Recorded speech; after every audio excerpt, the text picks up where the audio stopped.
Horas dan salam sejahtera bagi kita semua, para sahabat pendengar renungan harian Carpe Diem dari HKBP Bumi Anggrek Resort Bumi Anggrek Bekasi. Kembali kita bertemu untuk merenungkan firman Tuhan di hari ini Selasa 22 Juli 2025. Kiranya di hari ini damai sejahtera Allah yang melampaui segala akal memelihara hati dan pikiranmu di dalam Kristus Tuhan kita.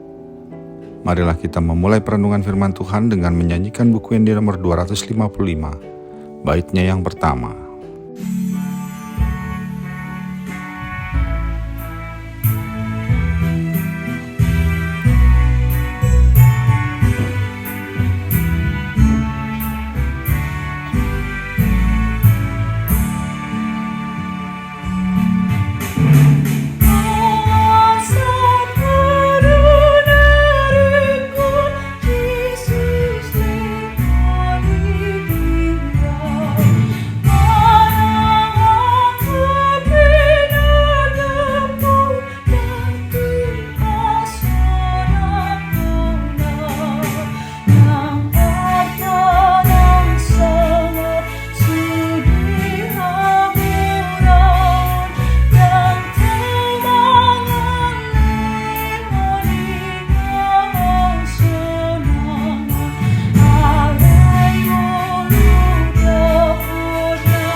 Firman Tuhan untuk kita renungkan hari ini adalah yang tertulis dalam 2 Korintus 4 ayat yang ke-7.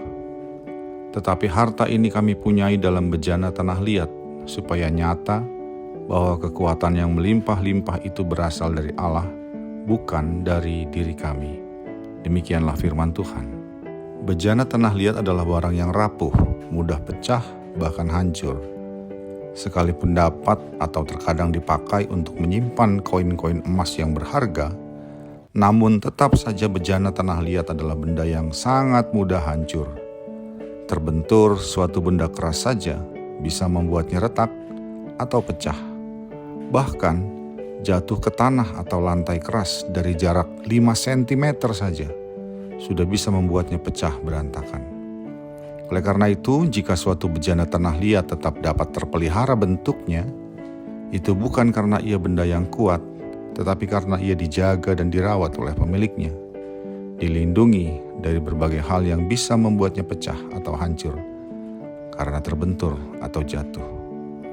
Demikianlah yang dimaknai oleh Rasul Paulus tentang dirinya, bahwa dia adalah seorang yang rapuh, mudah hancur oleh benturan dan tekanan. Sekalipun Tuhan Yesus mengutusnya untuk menjadi pemberita Injil, itu bukan karena dia adalah orang yang hebat.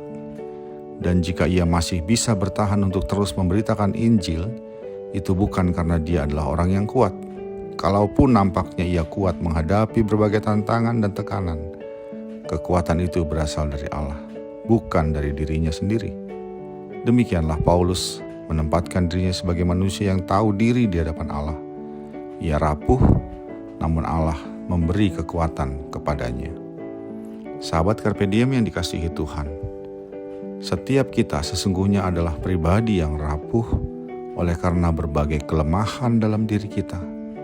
Kalaupun Tuhan mempercayakan kepada kita berbagai pekerjaan maupun pelayanan, itu bukan karena kehebatan kita. Oleh karena kerapuhan dalam diri kita, kita mudah hancur. Berbagai tekanan dan tantangan yang kita hadapi dalam pelayanan maupun pekerjaan, pada dasarnya dapat segera membuat kita mundur, lalu hancur. Karena itu perenungan firman Tuhan hari ini membawa kita pada 2 kesimpulan. Pertama, bahwa kalaupun kita masih dapat bertahan hingga hari ini, itu terjadi karena Tuhan yang menjaga, merawat, dan memberi kekuatan kepada kita. Ia yang mengasihi kita, memberi tugas pelayanan dan pekerjaan kepada kita. Ia juga yang menyertai, menolong, dan menguatkan kita, sehingga kita dapat bertahan hingga hari ini. Kiranya kita selalu berpegang pada pemahaman iman yang demikian, sehingga kita dapat selalu rendah hati dalam menjalani semua yang kita hadapi. Kedua, sumber kekuatan dalam menghadapi berbagai ujian dan cobaan hidup adalah Allah sendiri, bukan diri kita. Karenanya kita harus tetap melekat kepada Allah. Jangan pernah sekalipun menjauh darinya, sebab Dialah pelindung kita dan sumber kekuatan kita.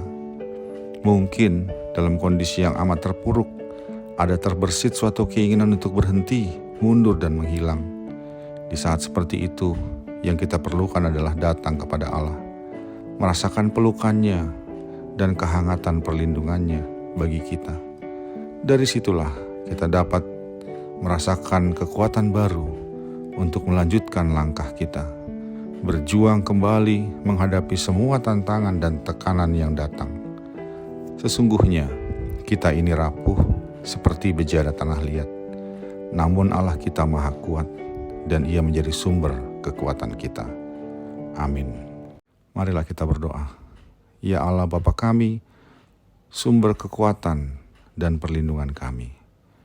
Biarlah dalam segala hal yang kami hadapi, kami selalu melekat kepadamu, sehingga kami memiliki kekuatan dan kemampuan untuk menghadapi berbagai tantangan, ujian dan cobaan. Dalam Yesus Kristus kami berdoa. Amin. Kasih karunia dari Tuhan kita Yesus Kristus, anugerah dari Allah Bapa kita, dan persekutuan Roh Kudus menyertai engkau sekalian. Amin.